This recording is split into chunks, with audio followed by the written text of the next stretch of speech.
Hey guys welcome back our channel. అందరూ ఎలా ఉన్నారు? నేనైతే చాలా బాగున్నాను. సో ఈరోజు అయితే నాకు కొబ్బరి అన్నం తినాలనిపించింది. సో వెంటనే మా అక్క దగ్గరికి వెళ్ళి కొబ్బరి అన్నం ప్రిపేర్ చేద్దామను.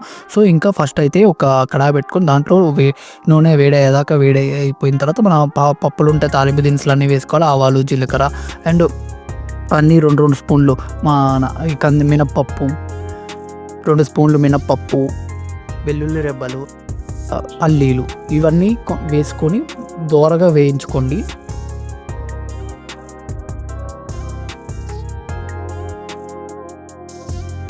పల్లీలు దోరగా వేయించిన తర్వాత బ్రౌన్ కలర్ వచ్చాక ఎండుమిర్చి అలాగే కరివేపాకు కూడా వేయించుకొని అవి కూడా దోరగా వేయించుకోండి.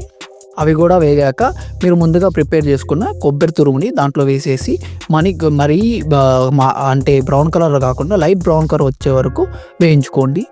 అలా ఒక 5 మినిట్స్ అలా వేయించుకున్నాక మీరు ముందుగా ప్రిపేర్ చేసుకున్న రైస్ని దాంట్లో వేసి కలిదిప్పుకోండి. మధ్యలో సాల్ట్ వేసుకుంటూ కొంచెం రైస్ వేసుకుంటూ అలా కలిదిప్పుకోండి. మీకు ఆ తాలింపుకి ఎంత క్వాంటిటీ రైస్ ఉంటుందో అంత క్వాంటిటీ రైస్ వేసి నీట్గా మొత్తం కలిదిప్పేసుకోండి.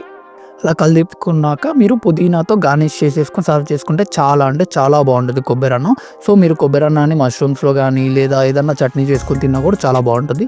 సో ఇంకా వీడియోతో మళ్ళీ వచ్చేస్తాను. Bye bye.